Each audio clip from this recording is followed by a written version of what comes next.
Iran ने मशरक़ वस्ता में अमरीकी फ़ौजी अड्डों पर तबाही फेर दी। सैटेलाइट तस्वीर ने तबाही की ये दास्तान बयान कर दी। कितनी तबाही हुई, आमिर रज़ा से जानते हैं। आमिर भाई, कुछ सैटेलाइट तस्वीर सामने आई हैं जिनमें देखा जा सकता है कि मशरक़ वस्ता में मौजूद हर अमरीकी फ़ौजी अड्डे पर तबाही फिरी हुई है।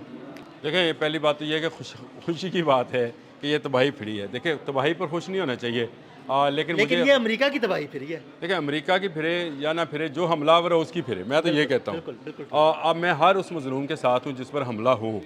जो ना हमला कर रहा हो वो मजलूम है, जो हमला कर रहा हो वो जालिम है। पहली बात ये है।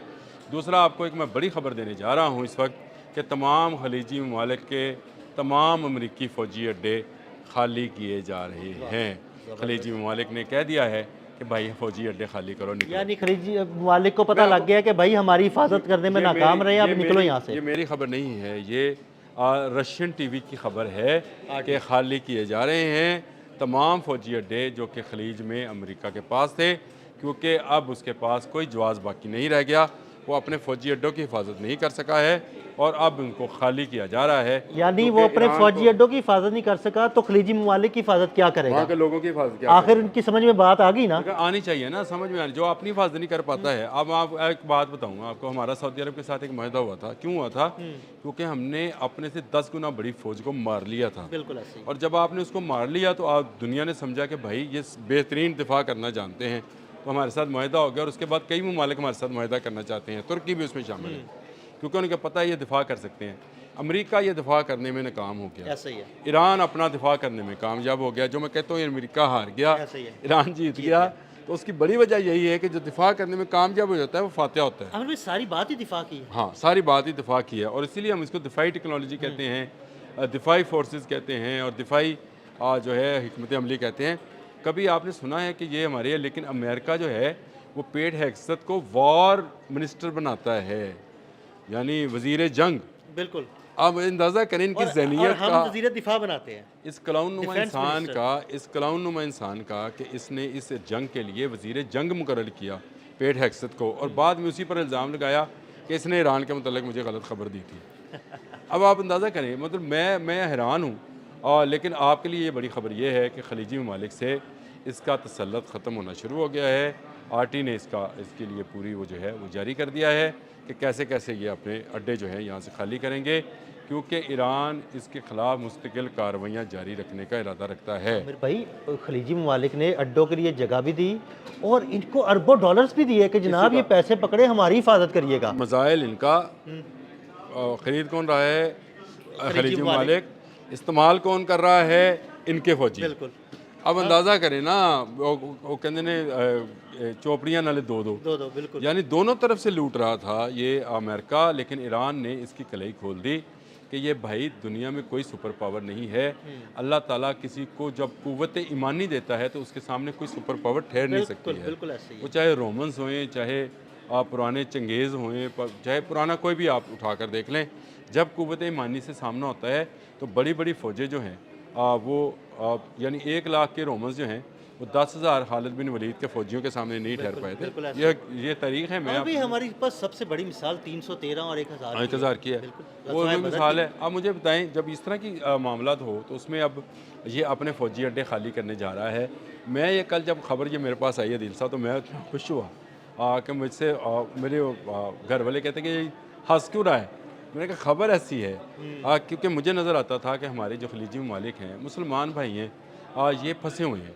अमेरिका इनको धमकाता भी है, इनको लूटता भी है, इन पर जो है वो ज़ोर ज़बरदस्ती भी करता है, और अपनी कंपनीज के लिए रहता है, बदमाशी भी करता और तेल भी। अब मैं आपको बताऊं, दूसरा अदब जो है ईरान का, तेल के जो इनके वेल्स हैं, टीपू जो कुएँ हैं, वहाँ से अमेरिकी कंपनियों को निकालना है। क्योंकि अगर वहाँ पर हमले होते हैं और तेल की जो है निकालना बंद किया जाता है तो अमेरिकी कंपनीज दिवालिया हो जाएंगी। आपने हुरमत से भी दिवालिया होना उन्होंने, क्योंकि वहाँ से तेल की अगर तेल तरसील नहीं हो पाएगा, वेसल्स खाली नहीं होंगे, खड़े रहेंगे, तेल उन्हें भरा हुआ है, तेल इस्तेमाल नहीं होगा, जाएगा नहीं कहीं पे, तो क्या फ़ायदा? और तेल निकलेगा कैसे? बिल्कुल ऐसे ही। तेल निकाला नहीं जाएगा तो उस कंपनीज के मुलाजमीन जो हैं उनको हाईली पेड किया जाता है, यानी वो अमेरिका और यूरोप से हायर किए जाते हैं और यहाँ आकर वो काम करते हैं। वो बेरोजगार होने शुरू होंगे। देखिए कौन देगा? अभी तो जंग शुरू हुई है, वो जो था ना, अभी तो पार्टी शुरू हुई है। अभी तो जंग शुरू आगे हुई आगे है। देखिए होता है आज क्या। ये 13वां रोज़ है और इन 13 रोज़ों में 13 रोज़ में वैसे 13 का हिस्से से मुझे याद आया, अमेरिकन जो है 13th फ्लोर नहीं बनाते, कहते हैं मनूस है। मनहूस समझते हैं। ये 13 आज के नंबर का दिन, कमरा भी नहीं वो रखते। ये आज मैं आपको बता रहा हूँ, ये जो है 14 नंबर बना ले, लेकिन ये 13 जो है आज का दिन 13वां दिन है जंग का। बहुत बड़ी खुशखबरी है कि ये अपने फ़ौजी अड्डे खाली कर रहा है। सैटेलाइट तस्वीरों से नज़र आ रहा है कि इन फ़ौजी अड्डों पर मौजूद इनके जो हैंगर्स थे वो तबाह हो चुके हैं, जहाज़ निशाना बन चुके हैं। मेरे पास एक वीडियो आई जिसमें तिल अवीव के एक अमरीकी फ़ौजी अड्डे के ऊपर एयरबेस के ऊपर हमला किया गया और पायलट जलता जहाज़ छोड़कर भाग रहे हैं। वो एक जहाज़ सिर्फ उस वीडियो में, क्योंकि वो भी कोई चोरी से वीडियो बनी होगी, इसराइल में पाबंदी है, उससे भाग रहे हैं। तो इससे अंदाज़ा लगाएं आप कि किस हद तक ईरान इनके हवास पर और इनके जो है असाब पर सवार है, और वो उसके खौफ के बायस ये अब मिडल ईस्ट को छोड़ने जा रहे हैं। अल्लाह करे ये सही हो, ये छोड़कर जाएं तो मुस्लिम उम्मा एक हो जाए, क्योंकि ये एक नहीं होने यही देते। साजिशें करते हैं जो एक होने नहीं देते मुस्लिम उम्मा यही को। यहूदी और नसारा जो है, यहूद और नसारा जो हैं, इन्हीं की साजिशों की वजह से आज मुसलमान भाई मुसलमान दूसरे मुसलमान भाई का गला काटने को तैयार है।